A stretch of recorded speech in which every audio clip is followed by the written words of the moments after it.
What's up guys, this is Shams11 and welcome to Clockwork Tales of Glass and Ink, the new idea Xbox games brought to us by Artifex Mundi, and a huge thank you to Lucas from the team for giving me the code so I could bring this to you guys today. Okay, so this game snuck out on the 10th of February. We've had quite a spate of idea Xbox games, we've been pretty spoiled, so this may have slipped under the radar. Now, Artifex Mundi, you may recognise the name. They have previously done the game Nightmares from the Deep, which I have done a review on. I shall stick a link for it in the description below. And basically, we have a spiritual, if you like, sequel to it. Story's completely separate, but it's the same vein of game. It's a puzzle, mystery, finding object game. How about that? It's a little bit of everything.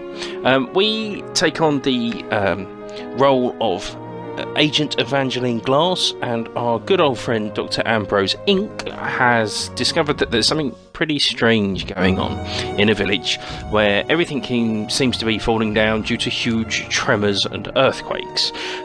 He basically wants you to come and help him work out what's going on. Not too much of a spoiler, but sadly he gets taken and we have to take over the mystery solving on our own. Now, to do that, we are going to be visiting a few locations. This game primarily is set over 3 main areas, of which there are different rooms or locations that you will go back and forward to several times. You'll have to pick up an object, solve a puzzle and pick up an object, take it to the previous room you've already thought was a dead end, and it'll unlock something, that type of thing. Now, the main difference from this one to Nightmares from the Deep that I've noticed is, personally, I think this one has a little bit more character and feels like the production values are higher. To me, the cutscenes are more animated, the storyline is really quite nicely fleshed out, but overall the game is just... I've just found it really pleasant. The puzzle solving isn't too tricky, but it will get you thinking. There's a couple of moments where you're wondering kind of, where do I go now? And then it all sort of clicks into place. You know, you have to remember what you've seen and what you've done previously. If you want storyline, this game really can't be beaten. There's so many people to talk to, as you can see.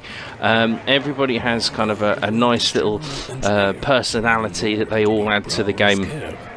But primarily this is what you get. You get a room, a scene, you have to click on the various things, work out what's going on, what you need, what you don't need. And if you want a little achievement, there you go, that was my first achievement I picked up in the game. Speaking of which, achievements wise, you're going to have to play the game through a few times. There's an extra little bit of content you unlock at the end of the game. But overall this game will throw quite a few achievements at you fairly simply. The main game itself on easy or on the normal setting isn't too hard at all and shouldn't take you too long. I haven't looked at all, but I'm fairly certain there will be a full and comprehensive guide online. Personally, I would avoid it. If you want to use the guide to help get you through your hard, you know, I understand that, but the first time you're playing through on normal, I would just play the game. I so far am well, I'm practically at the end. I haven't looked at anything at all and I have thoroughly enjoyed myself. All the settings are nice and bright. The sound effects work well. Every area has its own ambience. There's, you know, there really is a sense of there's a big mystery going on, and you know, you want to find out what's going on, and I think that's really kind of credit to the team, or the writing staff should I say, for keeping that kind of level of interest going throughout the game. Like I say, if you have played Nightmares from the Deep, you pretty much know what you're getting. There's not, you know, a great deal different here. Obviously, completely different story, but it is much of the same. I found with this one, there's less going backwards and forwards, which actually, I have to say, I kind of enjoyed. Nightmares from the Deep, there was quite a few scenes where I was just found myself going backwards and forwards through the pirate ship, not really knowing what was going on. But this is slightly different. As you can see, what's nice, you know, with these cutscenes, yeah, you may look at this and think this isn't the greatest of graphics, but you know, there is talking there. There's animation. Like I say, in Nightmares from the Deep, it was pretty much just a static screen, and you kind of had to use your imagination as to what was going on.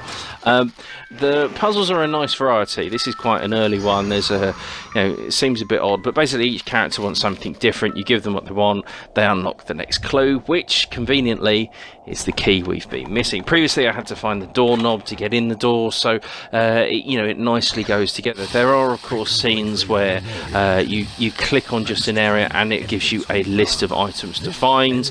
On the normal, there's no penalty for clicking as many times as you want. This game doesn't want you to be stuck, it wants you to progress through the story, so you're not going to get to any points where you're absolutely stuck on a dead end, no idea what's going on, which is nice.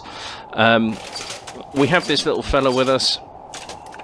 He basically is the Doctor's invention, and he helps you reach objects that are out of range normally, and it adds a nice little twist, nice little added mechanic to the game. Overall, guys, a game I have thoroughly enjoyed. If you like your kind of spot the hidden object games, if you like puzzle games, this is an absolutely fantastic way to while away a weekend. One that I think everybody can enjoy, of kind of all ages, men and women. I think this is just a good family game overall. If this has been of any use to you at all, please do give me a little thumbs up, leave me a comment below if you've enjoyed this game. As always, thank you ever so much for watching. Till next time.